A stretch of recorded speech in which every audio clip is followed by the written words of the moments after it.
We live and we die by the thin black edge. That's what a baseball pitcher taught me a long time ago. He was talking about that small, narrow black edge that goes around home plate. An umpire looking down at that plate can tell, even if it's just a microsecond, if it flashes white as the baseball grabs a bite of it, Steve, right! That's how they tell.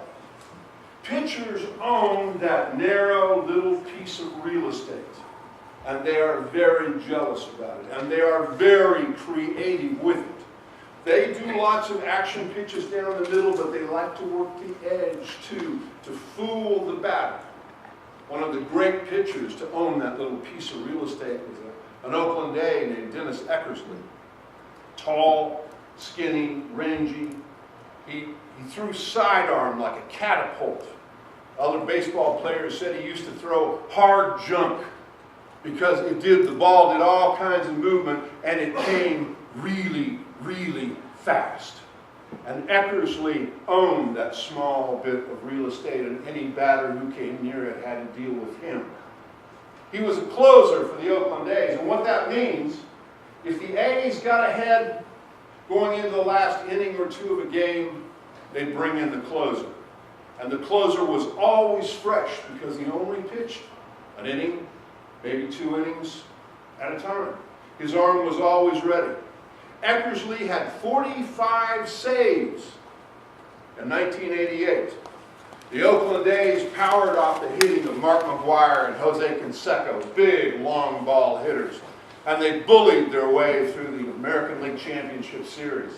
They made it to the beginning of the World Series, October 15th, 1988, against the more lukewarm, haphazard Los Angeles Dodgers. There in Dodger Stadium in Chavez Ravine. The Dodgers had been in the lead of the National League since about May, but they had been barely hanging on in a very lackluster performance. Again and again and again, they had to lean on their star outfielder, Kirk Gibson, who always found a way to light the fire, always found some way to spark the engine, to fire the Dodgers up, to carry them forward. They struggled through the National League Championship Series, and in that series, the great Kirk Gibson made a spectacular running catch on a wet field and damaged both of his legs badly. The beginning of that game on October 15th, Kirk Gibson wasn't even introduced. He was nowhere to be seen. He was so damaged. His left hamstring was pulled, his right knee was swollen. He was out of the game. The Dodgers started off, got a quick run. Immediately, Oakland came back with a grand slam home run. Later on in the game, the Dodgers eked out yet another run. And finally, a third. Going into the bottom of the ninth, they brought in the closer. Eckersley first faced the outfielder, pop-up fly, 1 out. Then 3 straight strikes. Pow, pow, pow. Out number 2. And over in the warm-up area was Dave Anderson, who came out there, sort of a mediocre player. Okay, not great. And then came up Mike Davis. Mike Davis was a pinch hitter. Mike Davis was a power hitter. But most importantly, Mike Davis was a speed burner. He came to the plate, left-handed batter, and the duel began. Strike 1, ball 1, strike 2, ball 2, ball 3, full count.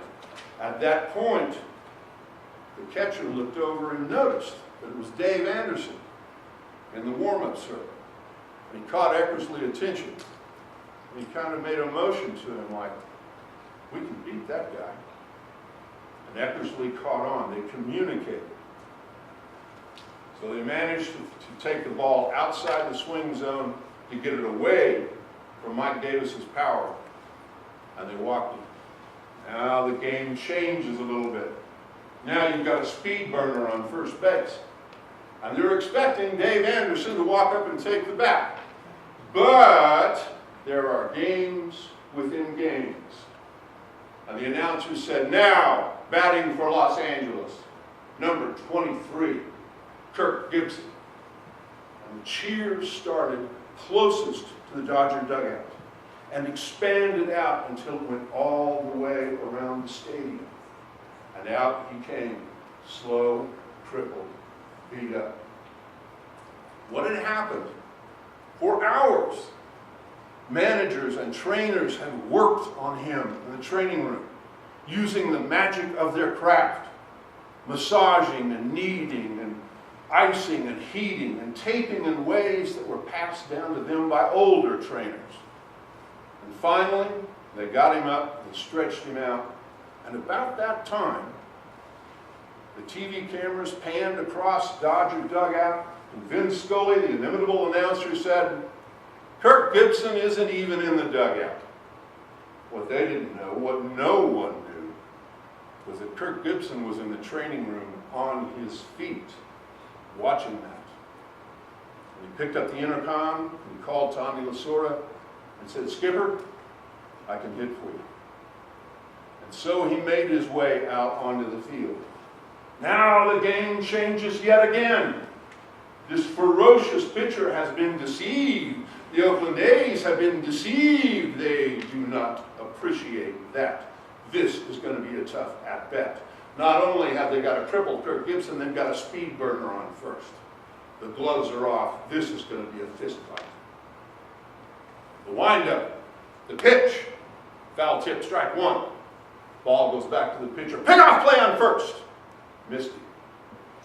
The windup, the pitch, foul tip, strike two. Ball comes back to the pitcher. Pickoff play on first base. Missed it. The windup, the pitch, ball one. Comes back to the pitcher. Pickoff play on first. Missed it. The windup, the pitch, ball two. This time, the game goes down yet another level. A new game has been added. A game between the catcher and the batter.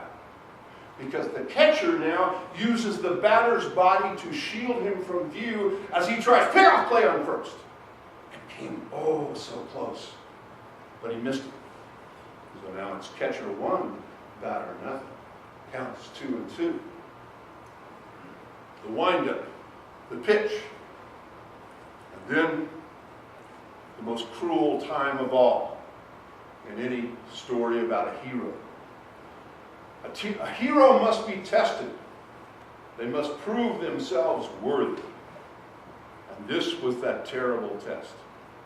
With his badly injured legs, he swung and he hit the ball.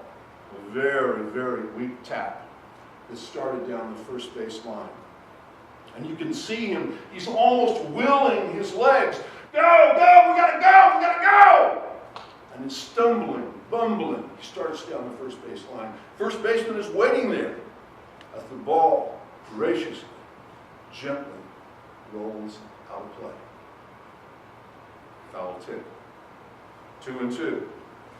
Drama goes to another level. Several things happen in rapid succession.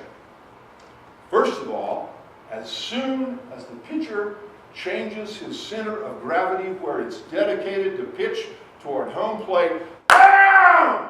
Afterburners, he is out of there like bad judgment.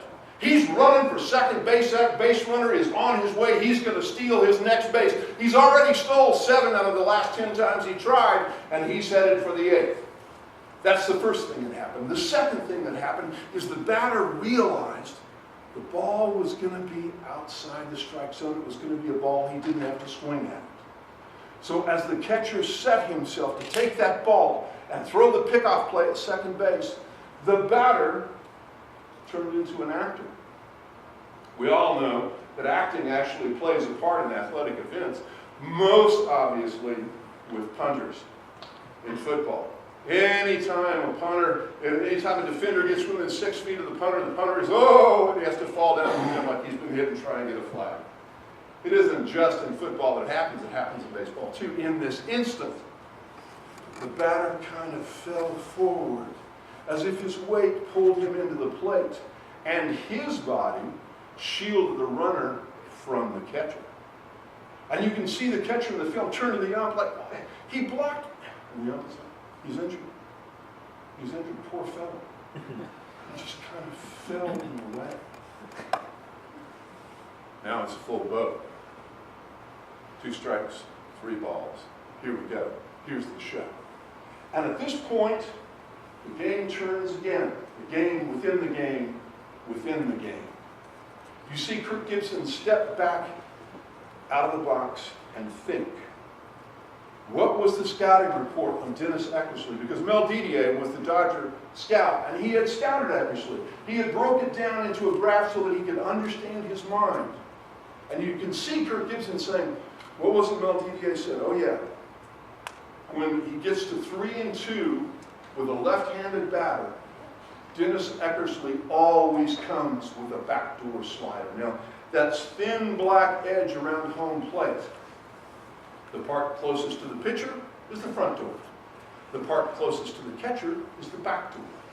And a hard slider is a ball that starts outside, and because of spin on the seams, it catches airfoil and breaks in at the very last second to clip off a little bit of that black edge. I used to say that you get that much English on a ball is Latin. And he reared back, and at that moment, when he stepped forward, there were 3 players who knew what the next pitch was going to be. Because preparation leads to knowledge, and knowledge is power. Now the pitcher knew what the pitch was going to be, the catcher knew what the catch was going to be, and the batter knew what the pitch was going to be. There was no hesitation on any of their parts. Eckersley was defending his plate. He leaned to the side and he let it rip, and it was hard jump. And at the last second, as it cut in across that black edge, Kirk Gibson swung. It was a really ugly swing.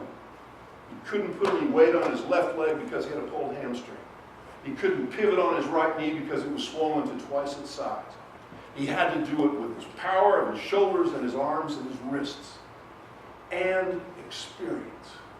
And as that ball broke in across the black edge, as they say in baseball, the ball found the bat. It was a perfect musical note. Puck. And everybody was afraid to breathe for a split second.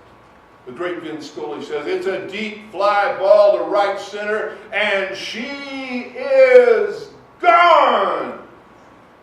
And 55,000 Dodger fans in Dodger Stadium and tens of millions of other people watching the World Series lost their minds.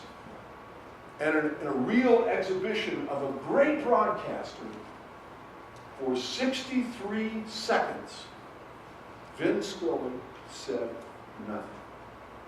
He let the moment speak for itself. And we see the people jumping with tears coming out. They're holding each other, they're cheering, they're yelling, they cannot believe what they have just seen. And at that moment, Tommy Lasorda said later that one of his great fears was that he was so damaged he couldn't make his way around the bases. But of course, a champion triumphs. And he made it around, and the Dodgers won 5-4, and they took the first game of the World Series. They won the World Series. They were the underdogs, but they won the World Series in 5 games. And in that series, Kirk Gibson never again came to play. He never played another play in that World Series.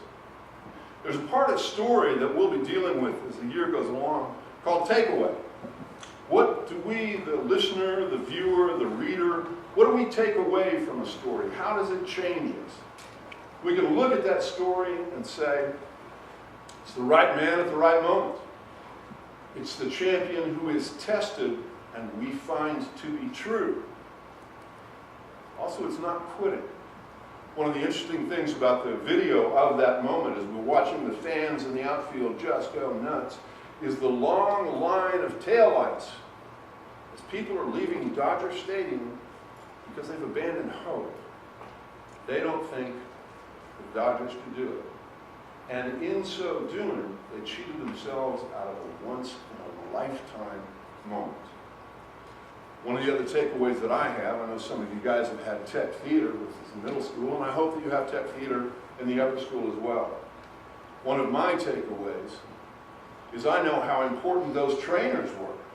We don't know their names, but they were skilled, dedicated, hard-working professionals who used the tricks of their trade, used their talents to get that champion on his feet and send him down the hall to fame and destiny. Without them, you don't have that moment, just as in tech theater. Without someone opening the curtain, turning on the lights, doesn't matter how good a singer or an actor you are, you don't have a show.